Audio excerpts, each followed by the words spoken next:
మరణాన్ని మోసం చేయగలమా? ఒక రాక్షసుడు తనను ఎవ్వరూ చంపలేరని నమ్మితే, తనకి మరణం రాదు అని నమ్మితే, తన మరణం భగవంతుడి వల్ల కాదు, మానవుడి వల్ల కాదు, జంతువు కాదు, పగలు కాదు, రాత్రి కాదు, లోపల కాదు, బయట కాదు.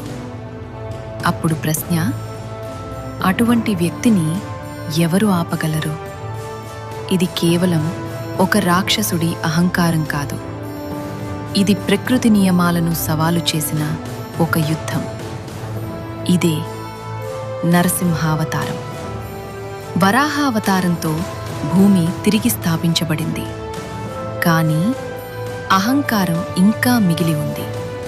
హిరణ్యాక్షుడు మరణించాడు. కానీ అతని సహోదరుడు హిరణ్యకశిపుడు ఇంకా జీవించి ఉన్నాడు. అతను మరింత ప్రమాదకరుడు. ఎందుకంటే అతను శక్తిని మాత్రమే కాదు, మరణాన్నే జయించాలని సంకల్పించాడు. హిరణ్యకశిపుడు అమరత్వాన్ని పొందాలని సంకల్పించి 1000 సంవత్సరాల పాటు తీవ్రమైన తపస్సు చేశాడు. అతను ఒకే స్థితిలో కదలకుండా నిలబడి, ఆహారం, నీరు తీసుకోకుండా అచంచలంగా ధ్యానం చేశాడు. కాలక్రమేణా అతని శరీరం నిశ్చలంగా మారి, చీమలు దానిపై గూడులు కట్టి మాంసాన్ని తినేసి చివరకు ఎముకలే మిగిలాయి. అయినప్పటికీ అతని సంకల్పం మాత్రం కదలలేదు.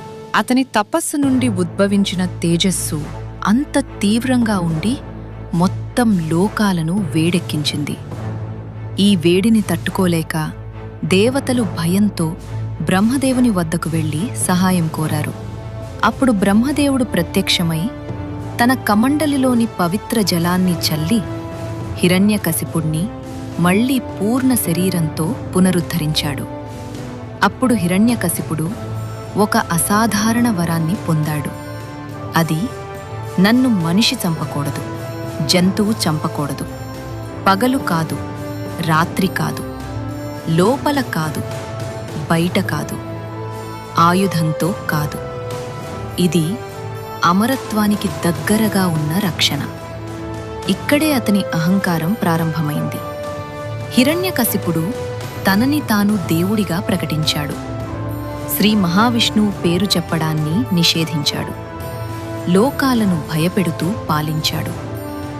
హిరణ్యకశిపుడు అమరత్వాన్ని పొందాలని 1000 సంవత్సరాల పాటు తీవ్రమైన తపస్సు చేస్తున్నప్పుడు దేవతలు అతని రాజ్యంపై దాడి చేశారు.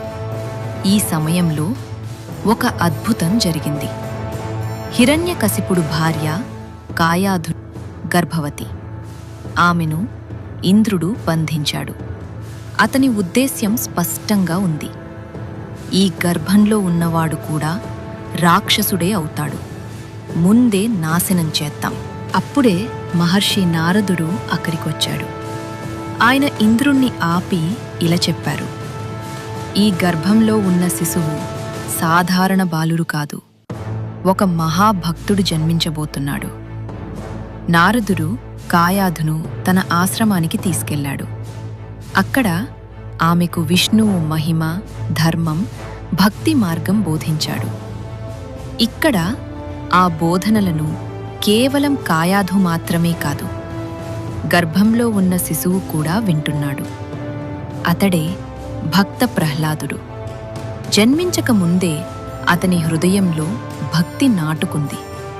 అందుకే రాక్షసుల వంశంలో జన్మించిన హిరణ్యకశిపుడి కుమారుడైన ప్రహ్లాదుడి హృదయం మాత్రం శ్రీ మహావిష్ణువు నామంతో నిండిపోయింది. చిన్న వయసులోనే అతను ఓం నమో నారాయణాయ అని జపించేవాడు. గురుకులంలో కూడా అతను ఇతరతర పిల్లలకు భక్తి నేర్పించేవాడు. ఒకరోజు హిరణ్యకశిపుడు అడిగాడు, నీకు ఈ భక్తి ఎవరు నేర్పించారు? ప్రహ్లాదుడు ప్రశాంతంగా సమాధానమిచ్చాడు, ఇది ఎవరో నేర్పింది కాదు తండ్రి, ఇది నా శ్వాసలో ఉంది. ఇది కేవలం సమాధానం కాదు, ఇది భక్తి యొక్క స్వరూపం. హిరణ్యకశిపుడు ఎన్నిసార్లు ప్రయత్నించినా ప్రహ్లాదుని విశ్వాసాన్ని మార్చలేకపోయాడు. అతన్ని విషంతో, అగ్నితో, పర్వతం నుండి ఎలా ప్రయత్నించినా చంపలేకపోయాడు. ఎందుకంటే భక్తి భయం కంటే బలమైనది. చివరకు ఒకరోజు ఇది తట్టుకోలేక కోపంతో హిరణ్యకశిపుడు అడిగాడు, నీ విష్ణువు ఎక్కడున్నాడు? ప్రహ్లాదుడు ప్రశాంతంగా చెప్పాడు, అతను ఎక్కడైనా ఉన్నాడు అని చెప్పాడు.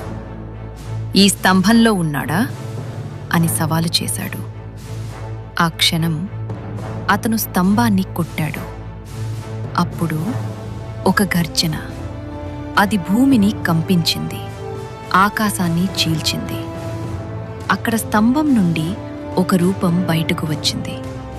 అది మనిషి కాదు, జంతువు కాదు, అది నరసింహుడు. సింహం ముఖం, మానవ శరీరం, దైవం. నియమాల మధ్య ఖాళీని నింపే అవతారం. సాయంత్రం సమయం, అది పగలు కాదు, రాత్రి కాదు. గడపపై, అది లోపల కాదు, బయట కాదు. గోళ్ళుతో, అది ఆయుధం కాదు. ప్రతి వరాన్ని దాటి, ప్రతి నియమాన్ని మించి నరసింహుడు హిరణ్యకశిపుడిని తన ఒడిలో ఉంచి ఆయుధం లేకుండానే తన గోళ్లతో చీల్చి సంహరించాడు. భక్తి విజయం సాధించింది. నరసింహావతారం మనకు రెండు లోతైన సత్యాలు నేర్పుతుంది. అహంకారం ఎంత తెలివిగా ఉన్నా దైవం దానికంటే ఎప్పుడూ ఒక అడుగు ముందే ఉంటుంది. మరియు భక్తి ఎక్కడ పుడుతుందో మనం నిర్ణయించలేం. అది గర్భంలోనూ పుడుతుంది, అది రాక్షసుల ఇంట్లోనూ పెరుగుతుంది. ఎందుకంటే భక్తి బయట నుంచి రాదు, అది అంతరంగం నుండి ఉద్భవిస్తుంది. కానీ గర్వం ఎప్పుడూ ఒకే రూపంలో ప్రత్యక్షమవుతూ. హిరణ్యకశిపుడు భయపెడుతూ పాలించాడు. ఇప్పుడు ఒక కొత్త అధ్యాయం ప్రారంభమవుతుంది. మరో రాజు వస్తాడు. అతను దుష్టుడు కాదు, ధర్మపరుడే. కానీ అతని లోపం అధికమైన శక్తి మరియు అధికమైన దానం. కానీ సమతుల్యత కోల్పోయిన ధర్మం కూడా ప్రమాదకరమే. ఇప్పుడు ప్రశ్న, మంచితనం హద్దులు దాటితే దైవం ఎలా స్పందిస్తుంది?